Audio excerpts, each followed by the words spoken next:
Burundi's morning. On June 9, 2020 was officially announced the death of President Pierre Nkurunziza against a backdrop of controversy over the real cause of his death. The Mouvement des Femmes et Filles pour la Paix et la Sécurité au Burundi presents its condolences to the family of the late president and to the nation. Burundi lost its president, but succession is coming soon.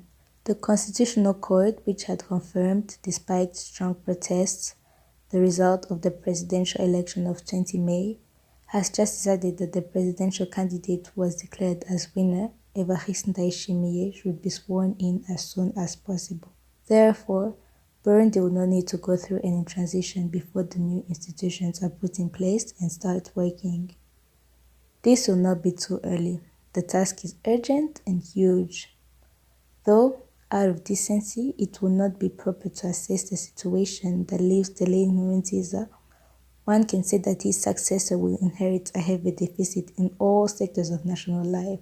Will the one who unceasingly repeats that he'll always walk in the shoes of his grandfather take pleasure in contemplating this disastrous state of affairs? Or will he endeavor to rescue the country from this shipwreck in which the late president just left it? The task is urgent and huge, as we just said. Among the most pressing issues is the COVID-19 pandemic, which the late president and his government had unfortunately decided to deny and minimize in order to ensure that the triple ballot, which closed on 20 May 2020, would go unhindered.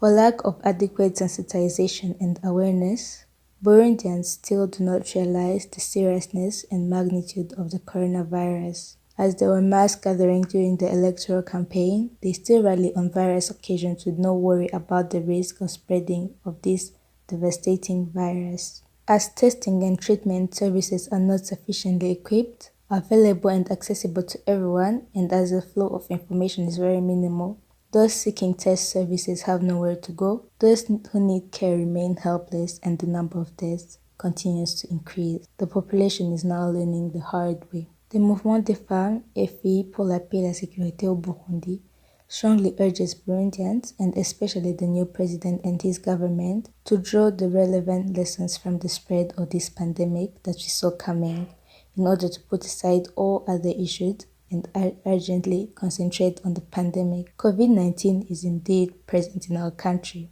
It strikes and takes wherever it reaches. Denial, minimization, disguising the truth, or simply lying would be a way of perpetuating the political and criminal irresponsibility Burundi has been undergoing. The new president also inherits another burden that he will have to manage and deal with as an urgent issue. The disagreements around the electoral process that was not solved in a reassuring way for all parties aggravated the political and security context already fragile since the 2015 crisis, which caused the exile of a large number of citizens, while many others were murdered, arbitrarily arrested and detained, others still victims of all kinds of human rights violations, and all these still unresolved to this day. The result was, of course, the fragmentation within the population and the loss of credit, of confidence, credibility, and legitimacy of power that every government and these institutions need.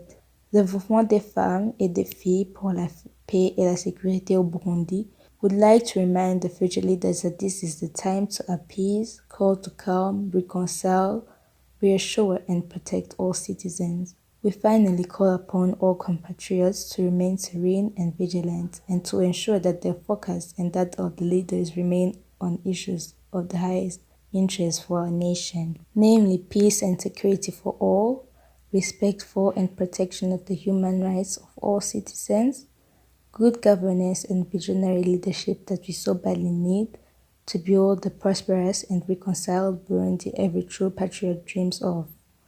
May peace and security reign in the country and in the hearts of all Burundians.